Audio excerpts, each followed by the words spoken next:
My guest today is Patrick Bet-David. I am excited to talk to you today. It's great to be on with you. Now, you've got a lot to say, and I'm going to let you do a lot of talking here. What do you think was the thing that sparked you into doing things for yourself, being in business for yourself, taking the initiative of writing your own path instead of being a rank and file worker for a big organization? That's a great question. And again, it's great to be on with you. For me, when I was in high school, I had a 1.8 GPA high school. So I wasn't a kid that was going to go college, I didn't have the grades for it. I was great in math. I was great in pre-calculus, math analysis. But everything else, my parents were going through divorces. There was a lot of inconsistency. I just wanted to get away from LA. I went into the military. I learned hard work in the military and camaraderie. I learned hard work from my dad, who worked at a 99-cent store in Inglewood right next to Great Western Forum for many years. And then when I got out of the military, I wanted to be Mr. Olympia. I said, I'm going to be the next Arnold. And I went to Mr. Olympia to meet the guys and kind of learn what the lifestyle was like. And then I realized it's not going to be for me. I'm 6'4". I need to be at 350, 400 pounds off season. Didn't want to do it. So knowing what I liked people. I'm always curious about stories of people. And I also love numbers. And I got into sales at Bally Total Fitness. I don't know if you remember Bally's back in the days, Nautilus, Bally's. So I started working at Bally's. And while I'm at Bally's, I started liking sales. I became Rookie of the Month. I became the, triple crown of what Bally's used to call it, quarterly in sales. And then from there, I was approached by somebody to get into financial services. I started working at Morgan Stanley Deanwood day before 9/11. And Dave Kirby, who was the branch manager, gave me an opportunity, and I went to Transamerica, and obviously the rest is history. But if I had to really break it down, it was the example of hard work. It was thinking about what you're good at and what you're interested in. I love numbers. I love people. Then the next one, Dr. Phil, that made it simpler for me was to accelerate the process, was to shadow somebody. If I'm able to shadow the right person doing what they're doing, I have an advantage. If I work with you for 2, 3, 4 years, all the folks in front of you, behind the camera, they're working with you, they see certain habits. They see a certain level of preparation. They see what you do before. They see what you do after. They see the questions you ask. They see how prepared you come. They see the angles you take. That's going to stick. If a person's next to you learning those things, they're going to pick up the standard. So I had the opportunity of working with a lot of great people that showed me examples of sales, follow-up, discipline, and a lot of that stuff ended up helping me out later on in my career. You said something that I think really jumped out at me in reading some of the things that you've written, because this isn't your only book. I've looked at a lot of your tapes and presentation on YouTube, and a word that you said that really exudes from you is curious. You're curious. When you interview somebody, you can tell you're really curious about what makes them tick, what drives them. It seems like you're wanting to learn something from everybody you talk to. You approach it kind of like a sponge, it seems like, because you're always asking the next question. Well, why this? Why that? What did you do this? That seems to me to be such a natural way to expand your base, but most people aren't that way.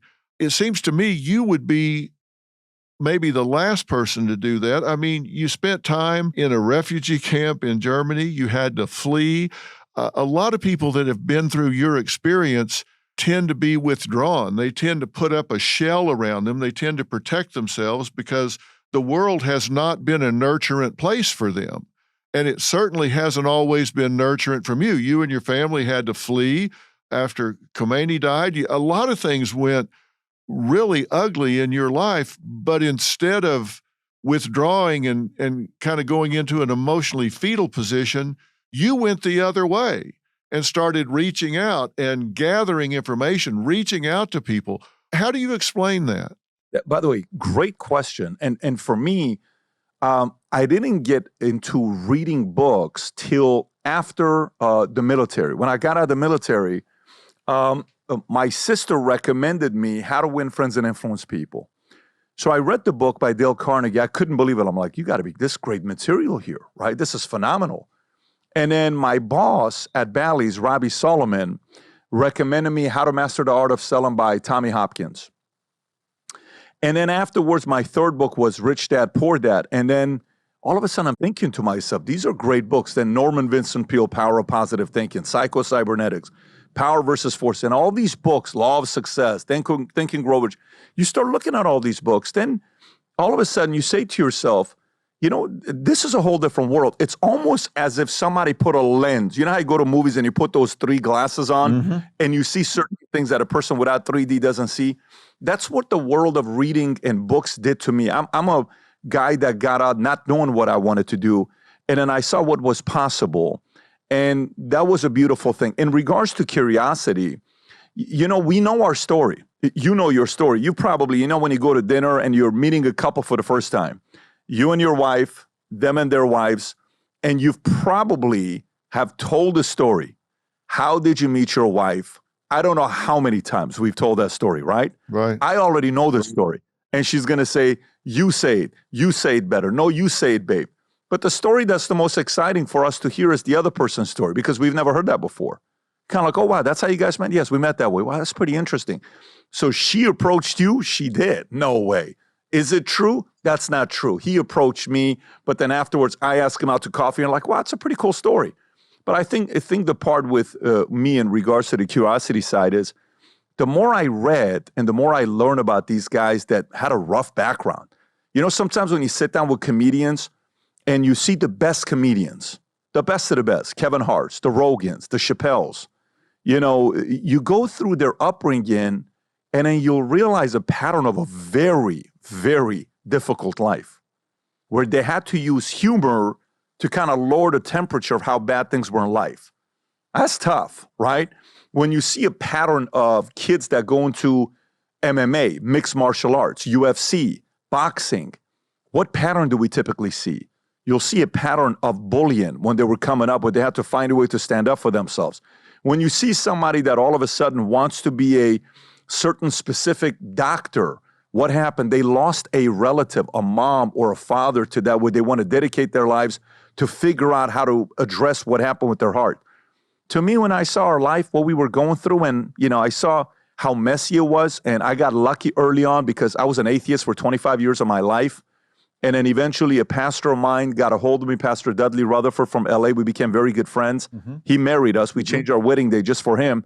And then I noticed, I'm like, you know what? If I'm going to risk on there being a man upstairs that's with me versus being so skeptical and thinking about it from the mathematical standpoint, I'm going to bank on there being faith. And then once that happened, weight was lifted off your back, that you're not going through this process by yourself. Somebody's there with you. That's what helped me at the beginning stages of my 20s. You know, when life gets hectic and stress starts stacking up, it's easy to overlook one of the body's most important minerals, magnesium. That's why I take Magnesium Breakthrough from Bioptimizers. It's a premium formula that combines 7 forms of bioavailable magnesium along with vitamin B6 and humic and fulvic acids to help optimize absorption. Magnesium Breakthrough supports relaxation, deeper sleep, stress resilience, and muscle recovery, and even helps maintain healthy heart and bone function, all from one simple supplement. It's all natural, free from synthetic additives, and made to support your body from head to toe. So get ready to unwind, rest better, and keep your energy balanced, and try Magnesium Breakthrough. Visit bioptimizers.com/Dr. Phil and use promo code Dr. Phil for 15% off and 25% off during Black Friday. Because when your body gets the right kind of magnesium, everything just works better. You talk about all the books that you read early on, and a lot of people that do that come out with a vocabulary of one bumper sticker after another. You know, they get one bit of information and they spew that out, and it's like one bumper sticker after another. A lot of people that go through rehab, you know, they don't really get it, but they learn rehab speak, and they'll spew that at you, but they don't really think about what's behind it. And you can tell those that really get it and those who just have the speak. It seemed like to me, as I've read the things that you've written, I've heard the things that you say. You kind of use that as priming the pump and went much deeper. In fact, one of the key things you talk about is that you really need to master knowing yourself, understanding your desires and core values. And that sounds maybe, I don't know, pretty easy or pretty simple, but that's a lifelong journey. And that target is a moving target. It's so important. When I was reading what you had to say about that in your next 5 moves, I thought about how tragic it is if you spend your life becoming the best accountant that ever was, the best doctor that ever was, the best carpenter that ever was, only to find out that that wasn't what you wanted to do.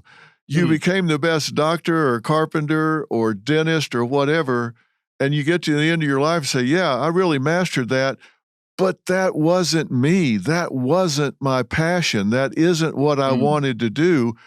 And that's really tragic if somebody spends their life mastering something they don't want to do because they never really learned who they were or what they really wanted to do. And you seem to have figured that out.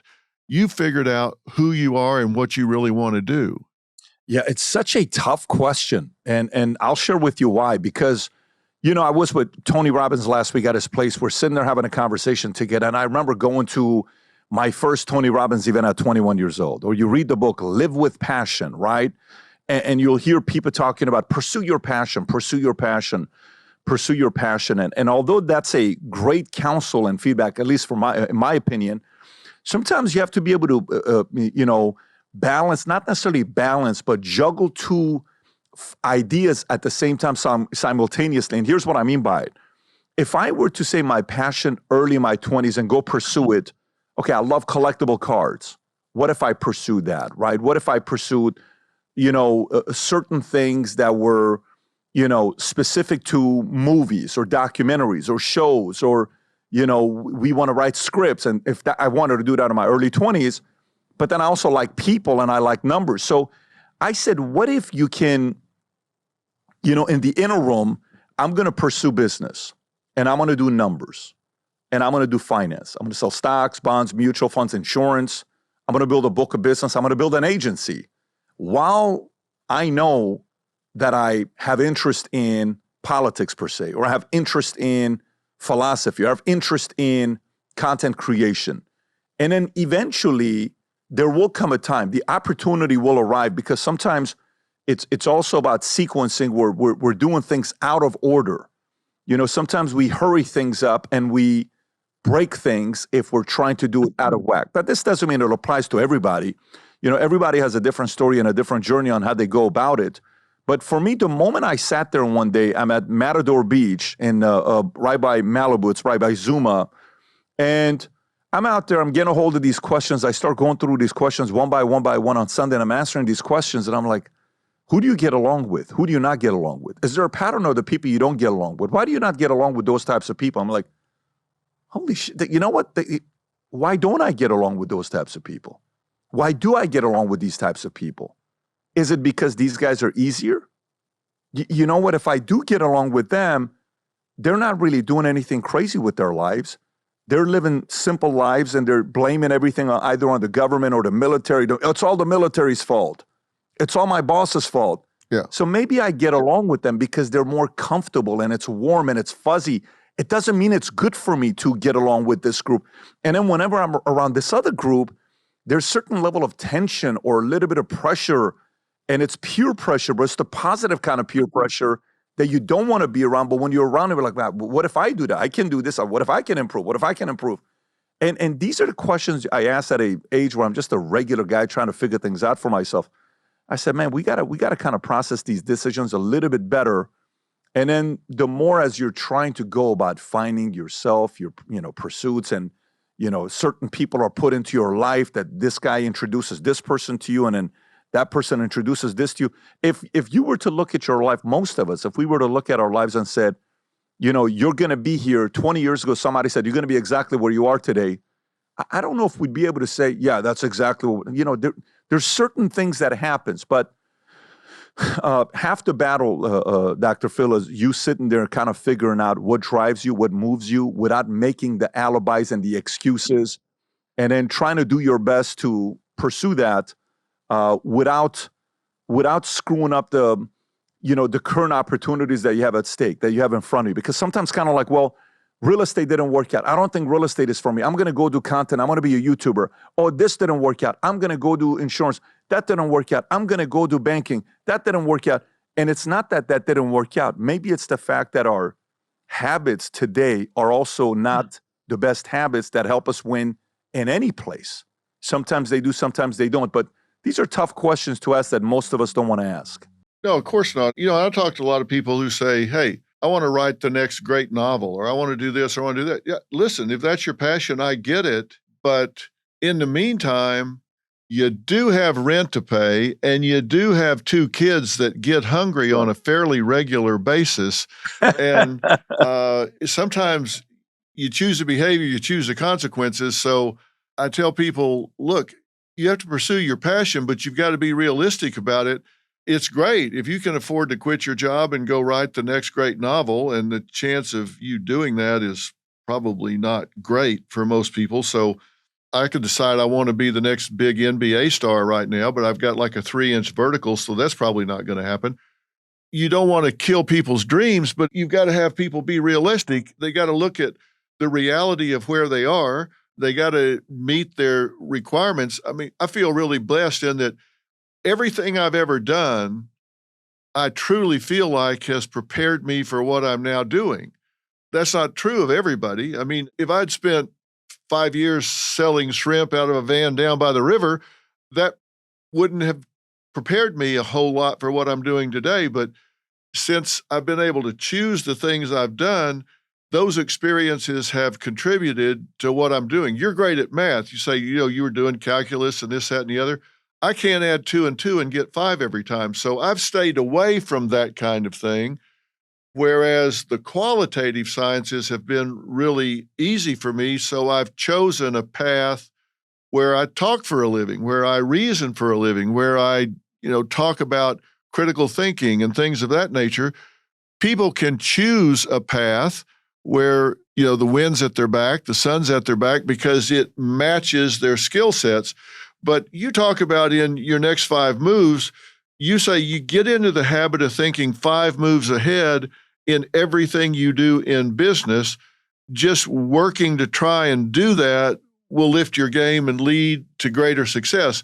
Translate that to the average American. I deal a lot with the heartland, not the 2 coasts, but all these people in the middle that are living their lives, raising their families. They live in the flyover states. They're people that are trying to find a way to create extra opportunities, extra security. They don't have a lot of latitude. They don't have a lot of disposable income. They don't have a lot of disposable time. I'm the one that says, you're still in business for yourself. How do you translate this into language and action for kind of the everyday person on the street?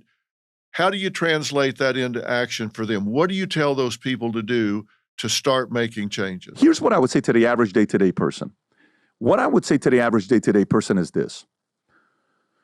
One day I'm at church and a pastor gets up and he says, one of these pastors gets up and he says, I married the first girl I kissed, okay? I chose not to drink. I chose to save myself before I have sex. And he's just going through this message, and I'm sitting there, and he says, why can't you do it? Why can't more of us do that? And he finishes the sermon on this message. And I'm sitting there asking myself and looking around the congregation saying, who liked today's message? Who listened to this message like, oh my God, I'm inspired. Because of course, we all save ourselves before we get married. Of course, we marry the first person we kiss. Of course, we make all the right choices in our lives. I said probably 90% of the congregation right now feels like shit. Yeah. Because it relate to that message. And the reality of it is, when you look at people, some people get married to their high school sweetheart, and it becomes the story like the movie Notebook, right? Noah, oh my God. And he sits there and he writes the journal to you, and oh, she remembers him, and then they die in bed together. Oh, will I ever have this kind of a love life with my husband? No, I met her at a nightclub. I met him at a nightclub, right? So sometimes comparing ourselves to other people, I've seen people that get married by the book, met at church, waited, 2 years later, divorce, nasty divorce. I've met people that get married in the weirdest places, and they're married for 30 years. It's a very weird thing. However, if anybody, I love the way you put it at the beginning where you said everybody has to look at themselves as you're the CEO of your business. You are a business, right? How can I make this product a better product no matter where I go? Last month, January, go to January, December, we start doing annual reviews, right? We got a bunch of employees here, so we're going through annual reviews, and we're scoring everybody. Managers scored, then they bring them in, and we have 5 categories that we go through with everybody. And some of the folks that are watching this right now, if you got a job, you went through it, and maybe your boss didn't give you what you expected to get to hit the 100% the bonus. You're not happy about the message I'm giving you, but stay with me here. So we have outstanding. Then you have exceeds expectation, meets expectation, does not meet needs improvement, does not meet expectation. Whoever's does not meet expectation, we move on with them. Whoever's in the outstanding category, massive raise, bonus, and a multiplier of a bonus. It's not just 100%, it's 125, 150% the bonus, so they're very happy about it. And then we structure it. So now how do we score folks? On 5 areas plus the 3 on bonus that I'll give you here in a minute. So number 1, we score you 0 to 10 on your attitude. Very simple. How's this person's attitude? Give them an 8. That's good. Okay, cool. How about effort? They're always here at 9:01 and they leave at 4:59. Let's give them a 4.5, 5. They just kind of just do enough to come in, but nothing above and beyond. Cool. How about teamwork? This person's a team player. Really, anytime anyone's ever asked help, they're a good team player. 8.5. Cool. How about when it comes on to creativity, innovation? Do they find ways to solve problems? Yeah, not really. Probably 6.5. Okay, how about the last one, results? No, they get their job done. They're an 8. Great. Then we score it out of 50, and then that's the score that you got. Then in the last one that we do, the 3 is L, S, and you have the last one being C. So L, leadership skills. Do they have leadership skills? Do other departments watch this person as an example of a leader? Yeah, I kind of like the way this person leads. Do they develop other people that get promoted and work in different departments? They do. Number 2 is specialized skill. What new skill set did you pick up this year, Johnny? This year I learned how to code in my spare time. How much time you put into that? 150 hours. Really? Yeah. Good for you. What did you learn? I learned how to edit. I learned how to sell.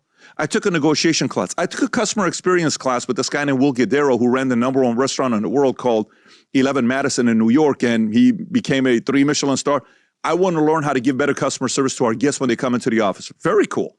But I'm asking, what specialized skill sets did you learn? Why is that important? Because you're increasing your market cap. You're increasing your market value. The market will pay you more for whatever more level of value you bring into the market, right? And then the last one is culture. Does this person fit the culture? Does this person love what they're working at, right? This is a form of a SWOT analysis for all of us to do on a yearly basis, okay? And we do this quarterly. For me, when I sit down and I do business plan, things change for me with business plan when it was actually a life plan. And I remember one time I watched this movie called Meet Joe Black. I don't know if, Dr. Phil, you've seen Meet Joe Black. It's a movie with Brad Pitt where Anthony Hopkins comes up and it's death, and you know how it starts, and he's with his daughter and they're flying the helicopter and all this stuff. And I look at my wife, I said, oh my God, babe, you know what? We got 4 kids, 2 older boys, 2 younger girls. Man, I want one day for my 65th birthday to look like this, and I want us to be able to do this. Yeah, Meet Joe Black. And it gets you thinking too, this thing's going to go by very quick. And I said, I want this life. And then I remember when I'm in insurance and I'm building a business, I said, I want to build a holding company one day where my kids are not forced to work just in one business. If they want to choose to do content, if they want to choose engineering, sales, retail, real estate, they could do it. So the more and more we kind of measure ourselves for the kind of life that we want to build, and we're excited about it. I'm at a soccer tournament yesterday. One of the boys that's there with his father, and it's an all-day soccer tournament. I've seen this kid a few times in the last year and a half, and he's always down, grouchy, and quiet. Doesn't say anything. Good-looking guy. He looks like he could be in Hollywood. So I said, how you doing? takes his earpiece off as if like, why are you talking to me? And the father's standing between he and I. I said, how you doing? I'm okay. How's school? Whatever. What grade are you in? High school, 10th grade. What's your favorite subject? Probably I like science. What do you think about math? Hate it. Really? What do you want to do in high school? Do you want to play sports? Not really. Are you into chess? Not really. Do you want to be a valedictorian, compete? Not really. Who do you look up to? Nobody. Do you have any athletes? Anybody you look up to? No. Who's your hero? No one. Do you have any dreams? Not really. And and he couldn't wait. He keeps going like this with the earpiece, like, sir, can you still stop talking to me because you're bothering me? And he puts a thing in his ear and he walks away. And I pull the father aside. I said, I got a question for you. He says, yes. I said, when's the last time you took your son out to dinner or lunch by yourself for a couple hours and you poured into him? He looks like he's running on E. When's the last time you sat down with your son and you talked to him whether he's drifting or not? He looks like he's drifting right now. He's going to be a 30-year-old man drifting. When's the last time you poured into him? When's the last time you had a conversation with him? And he says, I haven't for years, because he went through a challenge with his mother. I said, man, I think that guy needs 2 hours away from everybody with daddy, and you're his daddy. And I said, I did that a year and a half ago with my oldest son, because my son one of them was drifting, and it was clear I was drifting as a young kid till I was 18 years old when I joined the Army. But sometimes if at 46, at 63, at 13, at 18, if we don't have a dream, it could be as simple becoming a VP of Ops, becoming a manager, becoming a general manager, whatever it could be. If there is no dream to get your juices flowing, why would I put a plan together and work on, getting better for myself? Why would I do that? So I think at the most basic level, Dr. Phil, is I saw the video of your house, right? And where you guys are giving a tour of your house. We watched this a few months ago. One of my guys was showing me, I think there was some record with your house. And you're like, here's where they built this. Here's where they built that. Here's where they built this. I was a kid growing up, like the life of rich and famous. You're looking at people's homes. It was so exciting, but it's a dream. One doesn't wake up one day living in a house like that accidentally. At some point, somebody was dreaming. So to me, I think the dream machine, for anybody that's listening, if you get the dream machine going again and you get excited about it, then that'll prompt you to write a plan to get it. Then that plan you put together, hopefully you have some direction. Then you want to improve this product. So to me, at the most basic level, it starts with having dreams. If you don't have them, why am I going to get up and improve myself? Yeah, I think you're exactly right. And that's well put. There are different kinds of currency. There's monetary currency, emotional currency, social currency, spiritual currency, social currency. There's all different kinds of currency. It's not just all getting rich or famous. It has to do with achieving things that you value, that mean something to you. And I think everybody has to have that reason to get up in the morning. I always tell people, don't compare yourself to anybody but you. You've got to compare yourself to you yesterday, or you a week ago, or you a month ago. Comparing yourself to somebody else is like setting a goal to have a white Christmas. You don't control the weather. You don't control anybody else, and you have no idea what they're really like. They may be so miserable, they just put on a good social mask. You have to decide what's important to you.